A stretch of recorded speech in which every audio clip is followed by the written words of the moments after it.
Hello, good afternoon, and welcome to our short seminar all about iSpy Digital. For those of you who, some of you may know me, I ran Tunstall Health+Care for 10 years, and it's fair to say that during that time I was often accused of developing technology for technology's sake, as opposed to really dealing with the accessibility and usability of technology and make it appropriate for service users. Some of that criticism was valid, I have to say. And so in my next chapter, I was introduced to iSpy, and I was delighted to find a technology that was both appropriate and accessible, and above all else, usable by service users. And the evidence to date that we've gathered certainly demonstrates how well received and how enthusiastically it's used by those service users that have it in their homes today. But it's not my job to tell you all about the technology and how it's developed so far. For that, I'm going to hand over to Wayne Muter, who's the Creative Solutions Director of iSpy, and I hope you enjoy our 20 minutes or so session. Thank you.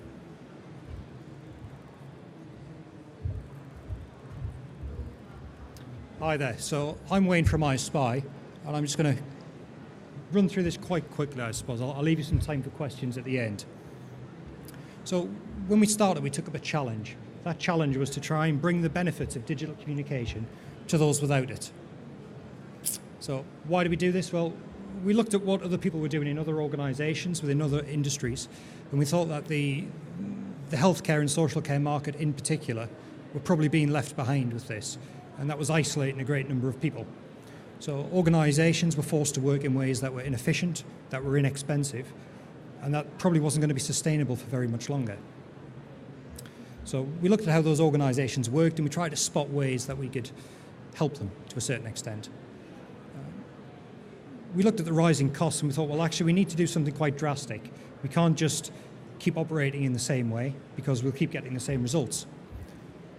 And if we ignore what's happening in other industries, if we don't take notice of that, then we're going to find that the recipients of the health and social care services are going to be more isolated in the future. And we thought that other people had got it wrong. So we looked at the other services that were going around, and we thought, well, actually maybe they're a bit patronising. It's great to have bigger buttons and bigger text and nice yellow fonts, but is that really what people want? Is that answering the question that we're being posed? So we started off with lots of research, because that's generally quite a cheap way to start. So we looked at what people do now. What do organisations want to tell their service users? How do they communicate that now?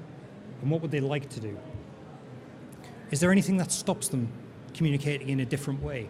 Why do we keep sending letters? Why do we keep visiting people in their own homes? We then looked at, if we could use any technology that was available, what would that allow us to do financially? Would that free up any amount of money that would make the system viable? And if it did do that, how would that have to impact and change the way organisations worked? That obviously meant we had to look at hardware devices and software platforms and financial models. If we produced a service, how is it going to be paid for? Is that going to be sustainable? How do we sell to customers? Do we sell to organisations or to individual consumers? The first thing we had to look at was, how can we get these messages into people's homes? So we have to find some way to do that. The obvious answer was the internet, but we could only use that if it was going to be available and if it was going to be usable. So we looked at the statistics, and sure enough, internet use is growing very, very quickly, particularly amongst the most elderly age groups. It's growing at a faster rate there than any of the others. Another slide demonstrating the differences between the demographics there.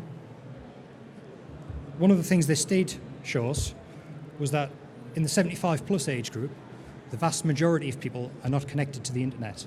So if we want to use the internet as a means of transmission, we're going to have to find some way and some reason for them to become connected, because there's no other way to do it. The good news was that the percentage of people using the internet, particularly in the older age groups, is growing fast. It's good for us. It means that it's going to make our jobs smaller the longer we leave this, but we have to decide at some point we need to do something. The other positive to come out of this was that once all age groups begin to use digital technologies, and particularly web-enabled technologies, very rarely do they stop using them. So once you can provide a good enough reason for people to connect, they will stay connected. So we look at how people use the internet. What do they use it for? How does that change between different age groups? I think some of these statistics are a little bit misleading. I think in particular, the bit that says learning purposes, it's very low down there in the 55 to 74 age group at 35%. When we look at the next slide, to find out or learn things is much higher. I think it's really how that first question categorised learning things. Did that mean an official learning course? Was that a form of education? Or was that an informal knowledge where people were happy to connect on their own terms to find out something that interested them? Contacting other people. So that this only deals with those people that do connect. So at the very best, we were talking about 65% of people. So of those 65%, 57% wanted to use the internet or did use the internet to contact other people. Amongst younger age groups, that changes drastically. And we find that the pattern of internet usage is really based around filling up time, wasting time, entertainment. So we looked at the barriers. What are those barriers? Well, there are undoubtedly some age-related issues, particularly around illness, disability, mobility. But there are some things about the technology itself that can be off-putting. So that's the jargon that we as professionals use. That's the way the industry portrays itself, the technology industry, in a way that is perhaps off-putting to some people. And older people imagine that it's a far more dangerous place to be on the internet than perhaps it really is. Elderly people sometimes perceive that costs are very uncertain. You know, that there is a danger that any minute somebody's about to steal the purse on the internet and spend all of the money. And I don't think that's unfounded. I think we have to be respectful of that. But I think that there's a great deal of sensationalism, particularly in the media, about how dangerous internet usage is. I think the biggest barrier is probably the training and support issues. Nobody has time for comprehensive IT training for all of their service users. If we did have time, we probably wouldn't be able to afford the cost of it. There are lots of initiatives all around this country right now to try and promote the use of the internet, but they tend to be either very, very local, very sporadic because they receive funding and then the funding disappears. And they're based around the traditional model of let's set up a scheme somewhere in a village hall or a school or a minibus somewhere parked in the car park, and we'll get people into us and we will teach them how to use the internet, and that will be great. I've run some of those courses, particularly the ECDL courses, and while they do provide a great breadth of knowledge to get you connected to the internet and help you understand, actually you just can't reach enough people, and you're never going to be able to reach enough people with the resources we have at hand. So we either decide to do nothing and wait for the rest of society to catch up, or we have to do something different. And I think doing nothing really isn't an option. Cost is obviously also another barrier. It is for everything we do. But I think some of those costs can be minimised by people working en masse to try and bring some buying power together to some of these things that up until now have been left to individual purchasers. That means that people who don't really know what they're looking for quite often don't know what to ask for. And if you don't know what to ask for, you'll get whatever the first person tries to sell you, which doesn't necessarily give you very good value for money. Just some more facts. These are probably pretty obvious, but the older you are, the less likely you are to use digital communications, and technology in particular. If you live on your own, you're very likely not to have an internet connection of any kind, whereas if you live in a two-person household, you're almost 3 times as likely to have an internet connection. For most people, what you need is some very strong reason to become connected in the first place. So nobody decides, I think I'll just have the internet today, I think I'll go out and buy a PC. There is normally some background reason that makes that important to you. And for elderly people, in particular, I think, they don't know what that reason is. They haven't identified that. And I think we need to do some work to try and motivate people to find out what that reason is for them. Younger people use the most technology, and they change their technology the quickest.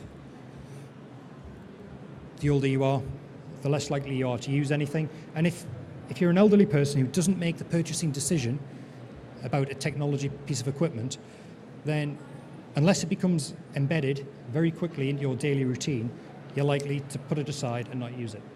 So all of those well-meaning relatives that go out and buy laptops for their elderly relatives and then say, there you go, that's great. You've got email now. It's misguided at best because they don't spend enough time teaching them how to use it. They don't spend enough time supporting them with relevant content and emailing them often enough to get it into their head that this is a good thing. There is a feeling amongst a lot of older people that they don't want to be patronised. They would like to use the same tools everybody else uses. They don't want the basket case version of the mainstream tools. They want something that's designed around them, designed around the way they live and the way they want to access services. The bad news is that this gap's going to get a little bit bigger before it starts to close. So we've got more elderly people who are about to become recipients of health and social care who don't use digital tools quite soon. And those people, for the next generation come through who are used to digital tools, that gap will close again very quickly. But for now, that time is probably 10 to 15 years looking at the demographics. So what do people use? If we're going to provide a device, what does that device have to be? Well, looking at what devices people won't live without, for elderly people it's very obviously the TV. I was surprised how low down the list TV was for young people, but perhaps they watch TV in a different way. So what did we find out? Nobody's got time for computer training, that's obvious. Smartphones don't work for those people who can't use computers. That's because they have smaller screens, smaller keyboards, and if your issue is around accessibility and disability, that's not going to help. The good news was people had lots of enthusiasm. They were willing to try new things. They weren't closed-minded in any way. They were aware of the barriers. Some of those were imagined barriers. Some of those barriers weren't actually as high as people first assumed they would be. But I think the most important thing we learned was that simplicity for any given system is more important to this age group than a system being feature-rich. So it has to provide just enough for them to be able to engage with it, and as long as it provides them with the bare minimum for what they want to achieve, that's what they would like to see. So we couldn't use a PC. PCs just gave people too much choice. They were also too complex and introduced a whole range of support issues that elderly people without support were just not willing to embrace. We couldn't use a smartphone. It had to be free at the point of use. So we couldn't charge people a per-use rental model. They didn't like that idea. They wanted to know exactly how much this would cost them. They wanted to have a very firm handle on where their money would be going. It had to be safe for vulnerable people. Now, that may seem really obvious, but when we go around showing people our system, particularly industry partners, we get lots of people knocking on our door saying, that's really good, but can you play bingo on it? And they'll be willing to sponsor the system because they've got this crazy idea that all old people want to do is to play bingo in their home, and that they would quite happily sponsor the system because they see that as easy pickings. We really don't want to be the company that does that. We don't think that's a very wise business model or something that we would morally want to get into. And it had to be simple. We're going to keep coming back to this because this has become something that's become more and more important. So it used the TV, had to be obvious but unobtrusive, and this is roughly what it looks like. We've got a stand across a P40, so I won't go through it too much. You can come and see us if you're interested. Managers use a PC because they need to message lots of people. Other people use their mobile phones or those kinds of devices. You can ask questions, you can gather answers, and we can track all of the messages that go in and out of the system. So what did we do? You must forgive me, I am not Victoria Barclay from Housing 21. She's far more glamorous than I am, but she couldn't be here today, so you're stuck with me. So we looked at what Housing 21 wanted to do. I won't go through this too much because I'm not the right spokesperson for this, so I'll flick through these first slides very quickly. Housing 21 provide housing services, they're a landlord, and they also provide care services, domiciliary care out in the community as well. So they looked at what their users trusted them to provide and said, well, is this a service that they could reliably and respectfully provide to their users?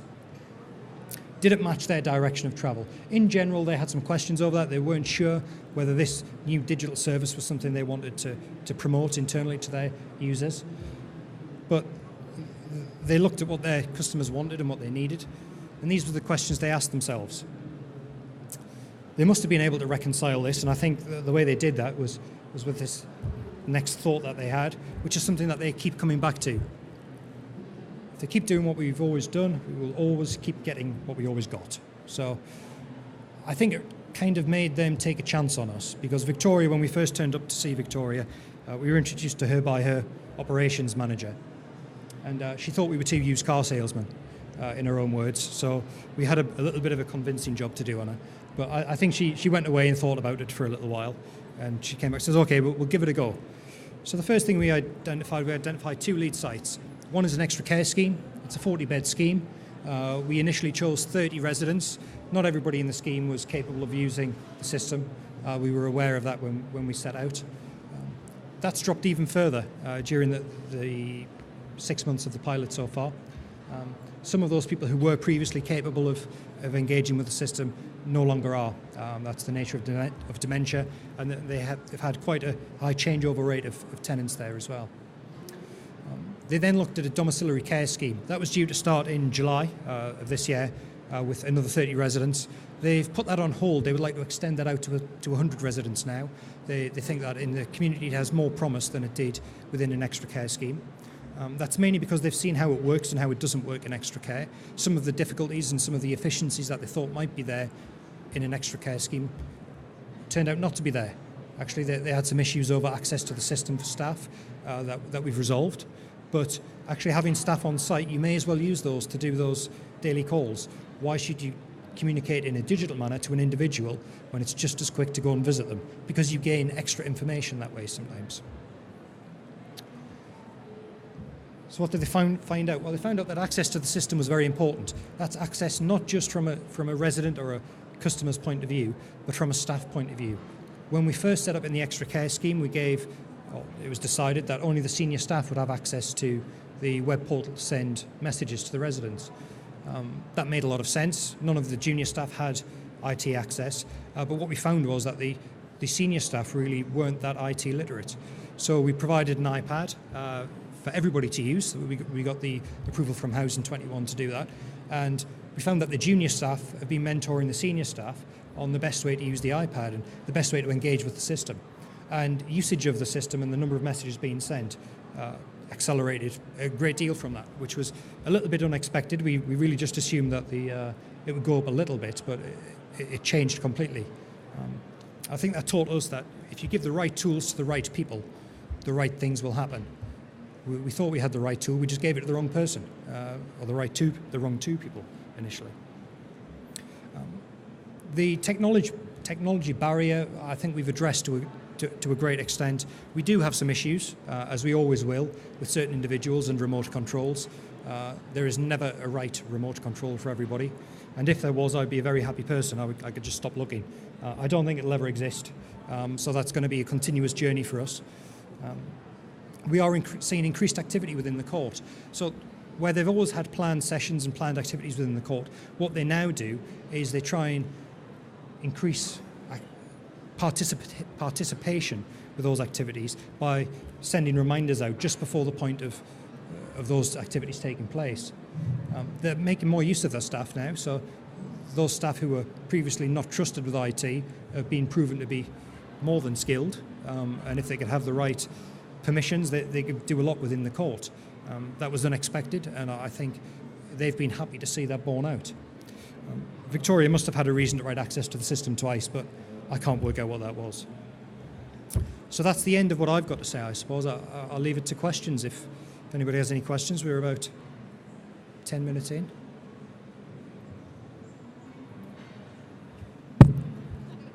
There's 2 down here. We've got a roving mic, so you're going to have to tolerate this. I was just going to ask, your product seems to be aimed at the care home market. Have you thought about extending that to sort of GP surgeries to look at their vulnerable patients? It's certainly something that would work for GPs to reach their patients. If they have patients who have the same issues as everybody in the community will be facing eventually, that of isolation and lack of relevant tools to communicate with them. I think we're not saying no to GPs. I think what we're looking for is to be able to build a critical mass more quickly, because the more people there are using this system, the more relevance there is for those people who have content that they wish to get out. We don't mind what the content is. We don't mind whether it's health related, whether it's social mobility, whether it's what's on in your area. We just want to deliver that content to those people that need to receive it. Is it installed on an individual basis? It can be installed on an individual basis, yes. Okay, thank you.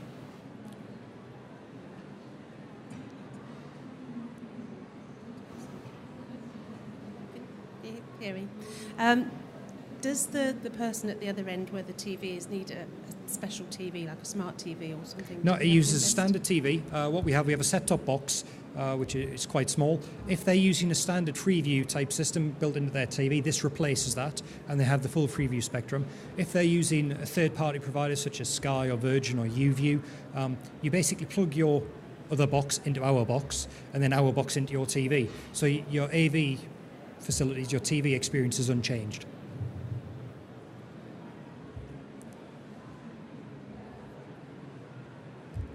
Is that it? Well, there we go. You've got 10 minutes to wander around. Oh, there's one more question there.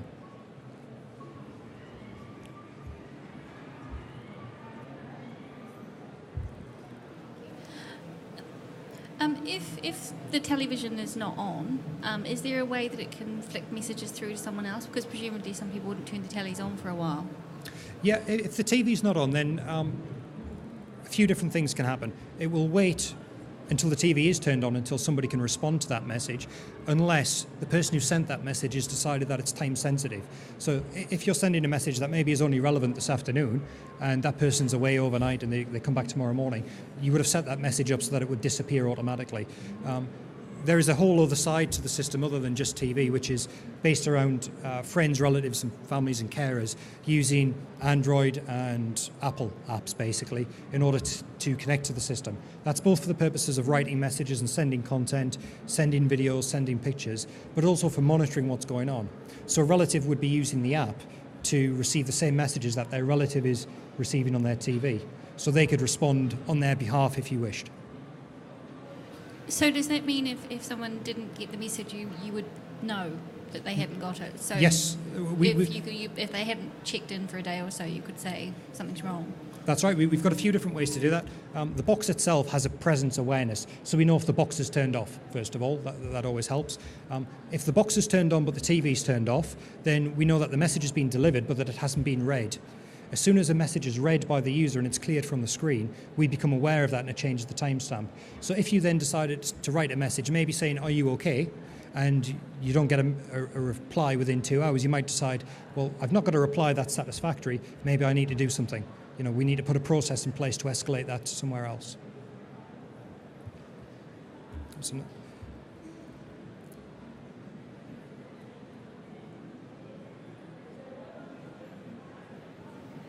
Hi there. I work in patient partnership, and most of our demographic is the over 60, over 75 that you mentioned. So it's a great idea to target those the way you are. But what is your price model? The box itself, I didn't realise I was going to answer this, the box is probably around about £80 as a one-off cost. That can be spread across an amount of time if you like. And then the ongoing monthly cost is from about £6 per month. So I don't mean so much what the actual price is, but who do you charge and how often do you charge them? Who's the paying customer here? It depends if we're talking about a single consumer buying it for their relative or whether we're talking about an organisation purchasing it on behalf of their service users. So if we're talking about a single consumer, that they may be buying it for their relative, so that the box could be a one-off cost. And we'd probably look for a 12-month contract at that point, just to make it worth everybody's while getting engaged and becoming trained. From an organisational point of view, that depends very much on how many users they have, how long it's going to take to roll out to reach those users, how much training is involved for that organisation. So you could work with a provider and they would take the charge on behalf of their service users? That's absolutely right. And they could aggregate all of those individual billing arrangements. Yes. Okay, thank you.